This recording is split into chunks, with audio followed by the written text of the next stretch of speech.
வணக்கம். என்ன செய்தியை பார்க்க போறோம்னு கேட்டீங்கன்னா, ஆளுநரை சந்தித்த டிடிவி தினகரன் ஆளுங்கட்சிக்கு மெகா ஆப்பு. திடீர்னு ஆளுநரை போய் டிடிவி தினகரன் அவர்கள் சந்திப்பதற்கு என்ன காரணம் என்று குழம்ப வேண்டாம், விளக்கமாக நான் உங்ககிட்ட கொண்டு வந்து சேர்க்கிறேன். இரண்டாவது, மு.க. ஸ்டாலின் மருமகனை குறிவைத்த விஜய் எப்பொழுது கைது செய்யப்படுகின்றார்? எஸ்பி வேலுமணி பற்ற வைத்து விட்டார். அதிமுகவில் இருந்தாலும் மு.க. ஸ்டாலின் மருமகனுக்கு அவர்தான் மெகா ஆப்ப சொருகினாரு. அது என்னன்றத கொஞ்சம் விரிவா உங்களுக்கு சொல்றேன். ஆனா ஸ்கிப் பண்ணாத பார்க்கணும். அதுக்கு முன்பாக இதுவரைக்கும் நம்ம சேனலை நீங்க சப்ஸ்கிரைப் பண்ணவே இல்லையா அப்படின்னா சப்ஸ்கிரைப் பண்ணிக்கங்க, கொஞ்சம் சப்போர்ட் பண்ணுங்க. முதல்ல டிடிவி தினகரனுடைய மேட்டரை பார்த்துலாமா? இன்னைக்கு மதியம் டிடிவி தினகரன் போயிட்டு ஆளுநரை சந்திக்கிறாருங்க. அப்படி சந்தித்து விட்டு ஆளுநர் மாளிகைக்கு வெளியாக ஏங்க போய் ஆளுநரை சந்திச்சிங்க அப்படின்னு சொல்லும் போது, எங்க சட்டமன்ற உறுப்பினர் வந்து தவேகாவுக்கு ஆதரவளித்து விட்டார், அந்த கட்சியிலும் போய் சேர்ந்துட்டாரு. அவரு கட்சி தாவல் தடை சட்டத்தின் அடிப்படையில் எந்த ஒரு தண்டனையும் அனுபவிக்க முடியாது. ஆனால் அவரிடத்துல குதிரை பேரம் நடந்திருக்கு. அதுக்கான ஆதாரமானது என்கிட்ட இருக்கிறது. இல்ல இன்னொரு புகார் கூட வந்து காமராஜ் அவர்கள் வந்து ஆளுநர்கிட்டே கொடுத்துருக்காருங்க. ஆனால் அந்த புகார் விசாரிக்கப்படாம இருந்தது. அது எந்த நிலையில் இருக்குது அப்படின்னு போய் கேட்டு வந்தங்க அப்படின்னு டிடிவி தினகரன் சொன்னாருங்க. என்ன புகார் என்று பார்க்கும்போது, டிடிவி தினகரனுடன் போயிட்டு ஆளுநரை சந்திக்கின்றார் இன்னைக்கு தவேகாவுக்கு ஆதரவளித்திருக்கக்கூடிய காமராஜ். அப்ப என்ன சொல்றாருன்னா, ஏங்க டிவிகே அரசாங்கம் அமைப்பதற்கு நான் ஆதரவே தரலைங்க, ஆதரவு கடிதம் கொடுத்துருக்கிறான்னு சொன்னாங்கல்ல, அது பொய்யுங்க, அந்த கடிதத்தில் நான் கையெழுத்தே போடலைங்க அப்படின்னு டிடிவி தினகரனுடைய சட்டமன்ற உறுப்பினராக இருந்த காமராஜ் அவர்கள் வந்து கருத்து தெரிவிக்கின்றார். ஆனா நம்முடைய ஆதவர்ஜுனா இருக்கலாம், விஜய் அவர்களா இருக்கலாம், டிடிவி தினகரனுடைய எம்எல்ஏ எங்களுக்கு ஆதரவளித்திருக்கிறார் அப்படின்னு ஆளுநர்கிட்ட போய் டிடிவி தினகரனுடைய எம்எல்ஏ பெயரையும் சேர்த்து கொடுத்துட்டாங்க. ஆனா இவர் கையெழுத்து போடல அப்படிங்கிறாரு. ஆனா கையெழுத்து போட்டாங்க அப்படின்னு ஆதவர்ஜுனா சொல்றார். அந்த விசாரணையானது எந்த நிலையில் இருக்கிறது? இப்போ காமராஜை பொறுத்த வரைக்கும் என் கையெழுத்தை பொய்யா போட்டிருக்காங்க, நான் வந்து அந்த கையெழுத்தை போடல அப்படின்னு சொல்லியிருக்கிறார். ஆனா நம்ம டிடிவி தினகரன் அவர்கள் வந்து ஆளுநரை சந்திக்கின்ற பொழுது ஒரு வீடியோ சமூக வலைத்தளத்தில் செமையா வைரல் ஆச்சு. நீங்க எல்லாம் பார்த்துருக்கலாம். ஒரு கார்ல ஒரு மனுஷன் உட்கார்ந்து இருக்கிறான். அந்த மனுஷங்கிட்ட வந்து ஆளுநர்கிட்ட ஆதரவு கடிதம் கொடுப்பதற்காக ஆளுங்கட்சியானது ரெடி பண்ணிட்டு இருந்தது இல்லையா, அந்த ஆதரவு கடிதத்தில் ஒரு மனுஷன் கையெழுத்து போடுறான். எதுல? டார்ச் லைட்டு காருக்குள்ள உட்காந்துக்கிட்டே வந்து கையெழுத்து வாங்குறாங்க. இப்போ காமராஜ் அவர்களை பொறுத்த வரைக்கும் ஆதரவு கடிதம் கொடுத்தது உண்மைதான், அதுல கையெழுத்து போடுறது நான் தான் அப்படின்னு சொன்னார்னு வச்சுங்களேன். இந்த கையெழுத்தை யாரு வாங்கினது? அதாவது என்ன பேசப்பட்டது உங்ககிட்ட? எதற்காக நீங்க போட்டியிட்ட கட்சி விட்டுட்டு தவேகாவுக்கு ஆதரவளிச்சாங்க? உங்ககிட்ட என்ன உறுதிமொழி அவங்க தந்தாங்க? அமைச்சர் பதவியா, இல்ல கட்டுக்கட்டான பணமா? அம்மா மக்கள் முன்னேற்ற கழக வேட்பாளரா போட்டியிட்டு விட்டு நீங்க திடீர்னு டிவிகேவுக்கு போய் ஆதரவளிக்கிறீங்கன்னா சும்மா போய் ஆதரவளிக்க மாட்டீங்க, அவ்வளோ நல்லவங்களும் கிடையாது. அதனால கையெழுத்து போட்டது நான் தான் ஒத்துக்கிட்டாருன்னா கையெழுத்து வாங்கினவங்க யாரு? அவங்க உங்ககிட்ட என்ன விலை பேசினாங்க? அந்த பிரச்சனையானது வந்துடும். அதனால காமராஜை பொறுத்த வரைக்கும் ஆளுநர்கிட்ட வந்து சொன்னது ஆமாங்க, அது பொய் கையெழுத்து தாங்க, நான் ஆதரவே அளிக்கலைங்க அப்படின்னு கம்ப்ளைண்ட் கொடுத்தாரு இல்லையா, அந்த வழக்கு விசாரணை எந்த அளவில் இருக்கு? ஆளுங்கட்சியை தவிர வேற யாரும் அந்த கையெழுத்தை போட்டிருக்க முடியாது. அப்போ வேற ஒரு கட்சியினுடைய சட்டமன்ற உறுப்பினருடைய கையெழுத்தை போர்ஜரியா போட்டது அதுதான் இப்போ ஆளுநர் வந்து நோண்டி நொங்கு எடுத்துட்டு இருக்காரு. இது ஆளுங்கட்சிக்கு பெரிய ஆப்பா மாறப்போகுது. இப்போ அந்த ஆதரவு கடிதத்தை கொடுத்தது விஜய். இப்ப விஜயை கூப்பிட்டு விசாரிப்பாங்க, யாருங்க இந்த ஆதரவு கடிதத்தை கொடுத்தது அப்படின்னு விஜய் கிட்ட கேட்கணும். ஆளுநர் கேட்பார், இல்லைங்க காமராஜ் தாங்க போட்டாருன்னா எப்ப வாங்கினதுன்னு கேட்பாங்க. அதனால காமராஜை பொறுத்த வரைக்கும் தெரிந்தோ தெரியாமலேயோ வந்து டிடிவி தினகரனுடன் போயிட்டு ஆளுநர் கிட்ட ஆளுங்கட்சிக்கு ஆப்பு வச்சுட்டு வந்துட்டாரு ஆட்சி அமைப்பதற்கு முன்பாகவே. அது இப்போ விஸ்வரூபம் எடுத்திருக்குது. எனக்கு ஆளும் தரப்பு கிட்ட வந்து காமராஜர் அவர்கள் தந்த ரிப்போர்ட்டுக்கு என்ன பதில்னு கேட்டு சொல்லுங்க. விசாரணை முறையா போட்டோம்.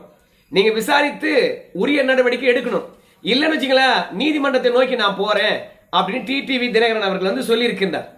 இப்போ காமராஜ் டிவிகே பக்கம் இருந்தாலும் ஆரம்பத்தில் அந்த கட்சிக்கு ஆப்பு வச்சுட்டு தான் போயிருக்கிறாரு. இது குதிரை பேரத்தை தான் உறுதிப்படுத்துது அப்படின்னு டிடிவி தினகரன் சொல்றாரு. ஸோ மொத்தத்தில் ஆளுநருடைய அதிரடி எப்படி இருக்க போகுது அப்படின்றத நம்ம பொறுத்து வந்து பார்க்கலாம். இரண்டாவது, நேற்று சட்டமன்றத்தில் திமுக காரங்க 3 முறை பொங்கி எழுந்து விட்டார்கள். நீயா நானா பார்த்துலாமா, என்னையா பேரே சொல்ல மாட்டீங்க, ஆனா கடைசியில எங்களையே குறி வச்சு அடிக்கிறீங்க, எங்க மீதே குறை சொல்றீங்க, மோதி பார்த்துலாமா அப்படின்னு ஒருமையில பேசுறது திமுக காரங்க. அதுக்கு தவேகா காரங்க சளைக்காம கையை நீட்டி பேசுறது, வன்முறையை பேச்சுக்களை டிவிகே காரங்களும் கையில் எடுப்பது. நாங்க இங்க 100 பேருக்கு மேல இருக்கிறோம், நாங்க எழுந்தா என்ன ஆகும் தெரியுமா, நாங்க பண்ணா என்ன ஆகும் தெரியுமா அப்படின்னு இங்க இருக்கிறவங்களும் வம்பு இழுப்பது. திமுக காரங்களும் வம்பு இழுத்தாங்க. ஸோ 3 விஷயத்துக்காக அவங்க வம்பு இழுத்தாங்க. ஒன்று, பரந்தூர் விமான நிலையம். நிர்மல் குமார் இல்லைங்க, நிர்மல் குமார் அவர் பேசிக்கிட்டே இருந்தாரு.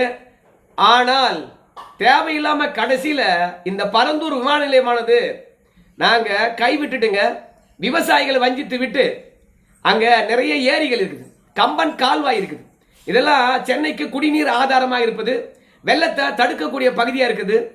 கிட்டத்தட்ட 3000 ஏக்கருக்கு மேலாக விவசாய நிலங்கள் இருக்குது. குறிப்பா சொல்ல போனோம்னா அரசு நிலம் தவிர்த்து மற்ற எல்லாமே வந்து விவசாய நிலங்கள் தான்.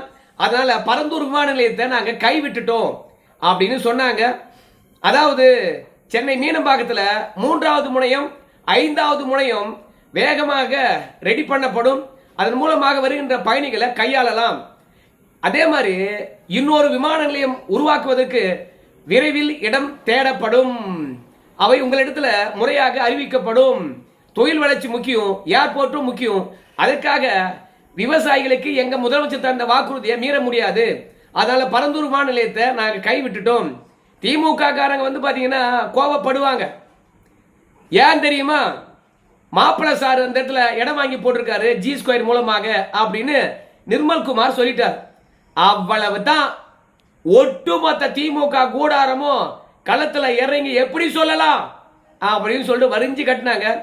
ரெண்டாவது, மாப்பிள்ள சாருக்காக தான் பரந்தூர் விமான நிலையம் அங்கே அமைக்கப்படுதுன்னா நான் கூட தான் சொல்லுவேன், எந்த லாட்டரி சீட்டு மாப்பிள்ளைக்கு வந்து புதிய விமான நிலையமானது கட்டுறதுக்கு இடம் தேடுறீங்க அப்படின்னு நான் கூட தான் சொல்லுவேன் அப்படின்னு தங்கம் தென்னரசு வந்து பாத்தீங்கன்னா நிர்மல் குமாருக்கு வந்து பதிலடி கொடுத்தாராம். அந்த வாக்குவாதமானது பெருசா ஆகி முடிஞ்சது. அதுக்கப்புறம் அமைதியா போயிட்டே இருந்தது. ரெண்டாவது, இஸ்லாம் பெருமக்களுக்கு யார் இடஒதுக்கீடு கொடுத்தது? ரெண்டாவது, இஸ்லாம் தீவிரவாதிகள் என்று திமுகவினர் பல இடத்துல பயன்படுத்தி இருக்கின்றார்களா? மதுரை சட்டமன்ற உறுப்பினர் வந்து பாத்தீங்கன்னா அதை பொது வழியில போட்டு உடைச்சிட்டார். கடந்த காலங்களில் திமுகவினர் இஸ்லாமியர் தொடர்பாக என்ன கருத்தை தெரிவிச்சிருக்கிறாங்க அப்படின்ற விஷயத்த அவர் புட்டு புட்டு வைக்க என்கிட்ட ஆதாரம் இருக்குதுன்னு சொல்ல, நானே ஒரு இஸ்லாமியர், என்னையே தீவிரவாதியாக சித்தரித்து விட்டார்கள், 1999 இன்றைக்கு வரைக்கும் அதை எண்ணி எண்ணி அழுகின்றேன் அப்படின்னு சட்டமன்றத்தில் அழுதுட்டாரு. திமுக காரங்களுக்கு சும்மா இருக்குமா? ஏன்னா திமுகவுடைய பிரதான ஓட்டே வந்து இல்ல, இப்ப வெற்றி பெற்றிருப்பதே வந்து இஸ்லாமியர்கள் ஓட்டு தானே. அதனால திமுகவை பொறுத்த வரைக்கும் இஸ்லாமியனுடைய எக்கோ சிஸ்டத்தை சட்டமன்றத்திலே களமிறக்கி விட்டார்கள். அதாவது கடந்த காலத்துல திமுக காரங்க முஸ்லீம் தீவிரவாதிகள் சொல்லியிருக்கிறாங்க. அதுக்கான ஆதாரத்தை கூட போய் மதுரை சட்டமன்ற உறுப்பினர் வந்து சபாநாயகர்கிட்ட காட்டினார். நான் ஆதாரத்தை பார்த்தேன், ஆமா திமுகவினர் அப்படி பேசிதான் இருக்காங்க. இருந்தாலும் சமய நல்லிணக்கத்தின் அடிப்படையில் தமிழ்நாட்டில் எப்போதும் அமைதி நிலவுகின்ற இந்த தருணத்தில் நாம மாற்று மதக்காரர்களும் இஸ்லாமியர்களும் சண்டை போட வேணாம்.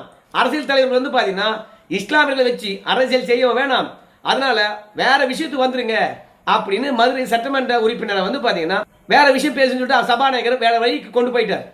ஆனால் தமீம் அன்சாரி, ஜவஹருல்லா இப்படி பல பேர் வந்து திமுக இஸ்லாமியர்களுக்கு என்ன பண்ணிருக்குது அப்படின்றத எடுத்து சொன்னாங்க. இடஒதுக்கீடு கலைஞர் கொடுத்தாரு அப்படின்னு சொன்னாங்க. திமுகவிலிருந்து 3%. அதுவே தப்பு தான். இந்திய அரசியலமைப்பு சட்டப்படி மதத்தின் அடிப்படையில் யாருக்கும் இடஒதுக்கீடு கொடுக்க கூடாது. ஆனா கலைஞர் கொடுத்தாரு. ஆனா அந்த இடஒதுக்கீடு வேண்டும் என்று போராடினது டாக்டர் ராமதாஸ். ஜெயலலிதா அவர்கள் தான் இஸ்லாமியருக்கு இடஒதுக்கீடு வழங்குவதற்காக ஒரு ஆணையத்தை அமைத்தாங்க. இப்படி சமூக போராளி நம்ம ராமதாஸ், அதே மாதிரி ஆட்சியாளராக இருந்த ஜெயலலிதா மற்றும் கலைஞர்லாம் வந்து பார்த்தீங்கன்னா பல கட்ட போராட்டங்களுக்கு மத்தியில் இடஒதுக்கீடை வழங்கியிருக்காங்க. அதுலேயும் திமுக பொறுத்த வரைக்கும் சும்மா எடுத்து அந்த 3% கொடுக்கல. முஸ்லீம் முன்னேற்ற கழகத்தில் இருந்து அதே மாதிரி தவிவிக் ஜமாத்தா அவங்கெல்லாம் வந்து பல முறை போராடி இருக்காங்களாம். அந்த போராட்டத்தினுடைய விளைவு தான் வந்து இந்த இடஒதுக்கீடு கலைஞர் கொடுத்தாரு, சும்மாலாம் கொடுக்கல அப்படின்னு இஸ்லாமியர்களும் சொன்னாங்க. ஸோ மொத்தத்தில் இஸ்லாமியர்களுக்கு யாரு நல்லது பண்ணது அப்படின்றதெல்லாம் எஸ்பி வேலுமணியில இருந்து, அதே மாதிரி திமுக காரங்கள இருந்து, அதிமுக காரங்கள இருந்து, பாமக இருந்து, இஸ்லாமிய அமைப்பை வச்சு நடத்துறவங்க வரைக்கும் வந்து நாங்க தயா பண்ணோம் இஸ்லாமியர்கள் சொல்லிவிட்டு அவங்க இஸ்லாமியருக்கு வாரி கொடுத்ததை பத்தி பேசினாங்க. ஆனா ஒருத்தங்க கூட நாங்கெல்லாம் ஆட்சியாளராக இருந்து இந்துக்களுக்கு இதை செஞ்சோம் அப்படின்னு ஒண்ணு கூட சொல்லல. சரி, இந்த G2 விஷயத்தை பத்தி நிர்மல் குமார் அவர்கள் சொன்னார். அது நம்ம மு.க. ஸ்டாலின் மருமகன் இருக்கார் இல்லையா சபரீசன், அவருடைய கம்பெனி தான் பினாமி பெயர்ல வந்து நடக்குது அப்படின்றது நிர்மல் குமார் அவர்கள் வந்து சொன்னார். இப்போ G2 ஆனது கோயம்புத்தூர்ல பெரிய மலையை உடச்சு விட்டாங்களாம், காட்டியே நிறைவிட்டாங்களாம், கண்மாயை வந்து துடுத்துட்டாங்களாம், விலங்குகளை வந்து கொன்று குவித்திருக்காங்களாம். அதனால G2 நிர்வாகிகளையும் ஓனரையும் கண்டிப்பா கைது பண்ணணும், இல்ல நடவடிக்கை எடுக்கணும் அப்படின்னு எஸ்பி வேலுமணி அவர்கள் இன்னைக்கும் ஆழ பதிந்தார். ஏன்னா பரந்தூர் விமான நிலையம் வர்றதே வந்து G2 தான் அப்படின்னு நிர்மல் குமார் சொன்னார் இல்லையா. திமுக மற்றும் தவேக இடையில சண்டை நடந்தது இல்லையா, அந்த தருணத்துல நாசுக்கா வந்து நேத்தே நான் உங்ககிட்ட சொன்னேங்க, G2 ஆனது பெரிய மலையை உடச்சு விட்டானுங்க, நிறைய பிளாட் போட்டானுங்க, நடவடிக்கை எடுப்பீங்களா எடுக்க மாட்டீங்களா, அட விலங்கினங்களை வேட்டையாடி இருக்கானுங்க, சுட்டு தள்ளி இருக்கானுங்க, கொண்டு இருக்கானுங்க, அவங்க மீது நடவடிக்கை எடுங்க அப்படின்னு இன்னைக்கும் ஆழ பதிவிட்டார். அதனால எஸ்பி வேலுமணியால மலையை உடைச்சது, மலையை உடைச்சிட்டு அந்த இடத்துல பிளாட் போட்டது, அங்க இருக்கக்கூடிய வன விலங்குகளை வந்து கொன்றது, இந்த 2 பிரிவின் கீழாக நம்முடைய சபரீசன் அவர்கள் கைதாவதுக்கான வாய்ப்பு எஸ்பி வேலுமணி போட்டு கொடுத்துட்டாரு. பரந்தூர் விமான நிலையத்தில் எவ்வளவு முறைகேடுகள் நடந்திருக்குது, நிலம் எடுத்தது இழப்பீடு கொடுத்ததுல, அதோட போச்சுன்னா பரந்தூரை சுற்றி இருக்கக்கூடிய நிலம் வாங்குகின்ற விஷயத்துல மு.க. ஸ்டாலின் மருமகனுக்காக அரசாங்கம் என்ன ஸ்பெஷல் பேக் எல்லாம் கொடுத்துருக்குது, சட்ட விதிமீறல்கள் ஏதாவது நடந்திருக்கிறதா எல்லாவற்றையும் நோண்டி நொங்கெடுக்க போறாங்க. மு.க. ஸ்டாலின் எப்படி தன்னுடைய மருமக பிள்ளையை காப்பாற்ற போறாங்கன்னு தெரியல. முதல்ல பரந்தூர் விமான நிலையத்துக்காக போங்கினாங்களா, ரெண்டாவது இஸ்லாமியர்களுக்கு யாரு நல்லது செஞ்சது அப்படின்றதுக்காக போங்கினாங்களா, மூன்றாவதாக ஆதுவாஜினா பேசினார்கள். அவர் பேசும்போது அடா முதல்ல அரசியல் வருகின்ற போது சைக்கிள் வரானுங்க, மெடிக்கல் காலேஜ் கட்டுறானுங்க, காரு பங்களா வசதியா இருக்கானுங்க அப்படின்னு சொல்லிட்டு ஆதுவாஜினா பொறுத்த வரைக்கும் நாங்கெல்லாம் அரசியலுக்கு புதியவர்கள், எங்கிட்ட மலையும் இல்லை, அதே மாதிரி கல் குவாரியும் இல்லை, நாங்கள் கல் குவாரி வச்சு நடத்த போறதும் இல்லை. ஆனால் ஏற்கனவே பல பேர் மலை முழுங்கி ஏப்ப விட்டுருக்காங்க, அவங்கெல்லாம் சும்மா விட போறதில்லை. நேரடியாக வந்து பார்த்தீங்கன்னா பல அரசியல் தலைவர்கள் வந்து இந்த கல்லை உடைப்பது, மலையை தூளாக்குவது, அதன் மூலமாக எம்சென்டை விற்பது, கனிம வளங்களை கொள்ளடிப்பது எல்லாம் செய்யறது கிடையாது, ஆத்து மணலை அள்ளுவது கிடையாது, பினாமி பெயர்ல தான் வந்து பார்த்தீங்கன்னா செய்யறாங்க. யார் அந்த பினாமி என்று தட்டி தூக்கணும்னு வச்சுக்கலாம், அதுக்கப்புறம் பின்னாடி இருக்கக்கூடிய பெரும் முதலைகளை கண்டுபிடிச்சலாம். என்ன பங்களா, என்ன காலேஜ், என்ன காரு, கோடிக்கணக்கான ரூபா, அரசியல்ல எவ்வளோ பெரிய ஆளுமைகள்லாம். அதாவது மதுரையில ஒரு முன்னாள் அமைச்சர் வந்து பாத்தீங்கன்னா ஒட்டுமொத்த கல்குவாரியம் கட்டுப்படுத்துறதுனால தான் அவர் ஜெயிக்கல அப்படின்னு திமுக காரங்களை சீண்டிட்டார். அதே மாதிரிதான் காஞ்சிபுரம் மாவட்டத்தில் அண்ணா பிறந்தார், ஆனா அந்த மாவட்டத்தில் திமுக ஒன்னு கூட ஜெயிக்கல. அப்படின்னா இந்த மணல் கொள்ள, இந்த மலையை முழுகந்தலாம் யாருன்றது எங்களுக்கு தெரியும். அதனால பினாமிகளை புடிச்சோம்னு வச்சுங்களேன், அதுக்கப்புறம் உண்மையான ஓனர் யாருன்னு தெரிஞ்சிடும், அவங்கள உள்ள தூக்கி வைக்கலாம் அப்படின்னு வந்து ஆதவஜனா பேசினார். அவ்வளவுதான், திமுக காரங்க வரிசை கட்டிட்டாங்க. அடடா தவேகா காரங்க நம்மளை சும்மா விட மாட்டாங்க போல இருக்குது, ஆதாரத்தெல்லாம் திரட்டிட்டாங்க போல இருக்குது அப்படின்னு சொல்லிவிட்டு திமுக காரங்க பிரச்சனை. அதே மாதிரி ஏவா வேலு அவர்கள் எழுந்து, ஏங்க தவேகா காரங்க எங்க மீது பரஸ்பரம் குற்றச்சாட்டு வச்சுக்கிட்டே போவாங்க, பொய்யா சொல்லிட்டு இருப்பாங்க, எங்களுக்கு எதிராக எழுந்து ஆர்ப்பாட்டம் பண்ணிட்டு இருப்பாங்க, சைகை காட்டுவாங்க, அடிக்கிறேன் உதைக்கிறேன்னு சொல்லிட்டு நாங்க என்ன சும்மா போனோமேன்னா சட்டமன்றத்துக்கு புதியவர்கள் என்றால் என்ன வேணாலும் பண்ணுவாங்களே என்ன? நாங்க மட்டும் அமைதியா இருக்க முடியுமா? நாங்களும் எழுந்திருப்போம், எங்க கையும் தடியை பிடிக்கும் அப்படின்னு சொல்லிவிட்டு வம்பு இழுத்தாங்க. எல்லாவற்றையும் சொல்லிவிட்டு யார் பேரை சொன்ன, நான் யார் பேரையும் சொல்லல அப்படின்னு ஆதவாஜி நான் சொல்றது வேடிக்கையா இருக்குது. மதுரையில ஒரு முன்னாள் அமைச்சர் ஒட்டுமொத்த கல்கோவரையும் கட்டுப்படுத்தினாரு. அவர் ஜெயிக்கவே இல்லைன்னா அது யாருன்னு எங்களுக்கு தெரியாதா அப்படின்னு ஏவா வேலு அவர்கள் பொங்கினார். அதுக்குத்தான் நம்ம ஆதவாஜினாவா இருக்கலாம், நிர்மல் குமாரா இருக்கலாம், அதே மாதிரி ராஜ்மோகன் அவர்களா இருக்கலாம், ஒரு கேள்வியை நறுக்குன்னு கேட்டாங்க. ஜி ஸ்கொயரை பத்தி பேசினா, மணல் கொள்ளையை பத்தி பேசினா திமுக காரங்களுக்கு ஏன் இடிக்குது? ஏன் ஓடி கதறீங்க? உங்களுக்கு என்ன ஆச்சு? நீங்க மலையை உடைக்கல இல்ல, நீங்க கிரவுண்ட் வச்சு நடத்தல இல்ல, மண்ணை நீங்க சுரண்டல இல்ல, 4 அடி எடுறானா 80 அடி எடுத்து துண்ணுருக்கீங்களே, எல்லா விஷயமும் என்கிட்ட இருக்குது அப்படின்னு திமுக காரங்களை ஓட விட்டாங்க. திமுக காரங்க பயப்படுறதுக்கு என்ன காரணம் கேட்டீங்கன்னா, டிவிகேவனுடைய கனிமவளத்துறை அமைச்சர் பிரபு அவர்களை பொறுத்த வரைக்கும் எந்தெந்த மலை எவ்வளவு ஹைட் இருந்தது, இப்போ எவ்வளவு சுரண்டி தின்னு இருக்காங்க, எத்தனை மலை காணாம போயிருக்குது, எந்த ஆத்துல எவ்வளவு மண் எடுத்தாங்க என்பதெல்லாம் சட்டமன்றத்தில் அப்படியே போட்டோவா காட்டிட்டாங்க. அதே மாதிரி பரந்தூர் விமான நிலையத்தில் நீங்க நிலம் எடுத்து கட்ட போறதா சொன்னீங்க. ஆனா இப்ப பரந்தூர் விமான நிலையமானது கட்ட போறது இல்ல. ஆனா எடுக்கப்பட்ட அந்த நிலங்கள் விவசாயிகளிடம் ஒப்படைப்பீங்களா இல்ல வேற விஷயத்துக்கு பயன்படுத்துவீங்களா அப்படின்னு எடப்பாடி பழனிசாமி கேட்டாரு. அதுக்கு கீர்த்தனா அவர்களை பொறுத்த வரைக்கும் வேற ஒரு விஷயத்துக்கு பயன்படுத்தலாம் அப்படின்னு சட்டம் இருக்குதுன்னு சொன்னாங்க. ஆனா பாமக இருக்கக்கூடிய சட்டமன்ற உறுப்பினர் விமான நிலையத்துக்கு நீங்க நிலம் எடுத்தீங்கன்னா அதுக்கு தான் பயன்படுத்தணும், இல்லையா நிலத்தை திருப்பி ஒப்படைக்கணும். விவசாயிகளுக்கு பணம் கொடுத்துட்டீங்க, நிலத்தை எப்படி ஒப்படைப்பீங்க அப்படின்னு கேட்கும் பொழுது, ஐயா சாமி 48% தான் நிலம் எடுத்தோம், அதை நாம வேற ஒரு பயன்பாட்டுக்கு பயன்படுத்திக்கலாம், அதனால ஒன்றும் பிரச்சனை இல்லை. அங்க கிரீன்ஃபீல்டு ஏர்போர்ட் வருதுன்னு சொல்லிட்டு ஏமாத்தி அதிகப்படியான பணத்துக்கு நிலத்தை வாங்கினீங்க பாருங்க, விலை கொடுத்து அதெல்லாம் நாசமா போச்சு. மீண்டும் அங்க ஏர்போர்ட் கொண்டு வரணுமா? அதுக்காக அந்த நிலத்தை என்ன பண்ண போறீங்க, என்ன பண்ண போறீங்க கேட்டுக்கிறீங்க. நாங்க அதை தொழில்பேட்டையா உருவாக்கும், அதாவது விவசாயம் சார்ந்த தொழில்கள் அங்க தொடங்குவதற்காக அதை தொழிற்பேட்டையா நாங்க முன்னெடுத்துட்டு போவோம். அதனால எந்தவித சட்ட சிக்கலும் இல்ல, எடுத்த நிலமானது தொழிற்பேட்டைக்கு பயன்படுத்துவோம் அப்படின்னு சொல்லிட்டாங்க. இல்லைன்னா அதை சரியான ஒரு விஷயத்துக்கு பயன்படுத்துவோம் அப்படின்னு தெளிவுபடுத்திருக்காங்க. ஸோ மொத்தத்தில் மக்களுக்காக திமுக காரன் பேசவே இல்லை.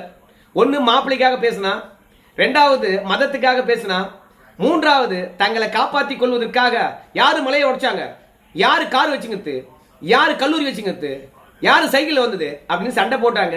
அதனால திமுக காரனை பொறுத்த வரைக்கும் தன்னை காப்பாற்றிக் கொள்ள வேண்டும், தன்னுடைய ப்ராப்பர்ட்டியை காப்பாற்றிக் கொள்ள வேண்டும். அதுக்கு ஆளுங்கட்சியை எப்படிலாம் மிரட்ட முடியும் என்று மிரட்டி தள்ளினானுங்க. பார்க்கலாம் என்ன நடக்க போகுதுன்னு சொல்லிவிட்டு இன்னைக்கு நன்றி நண்பர்கள்.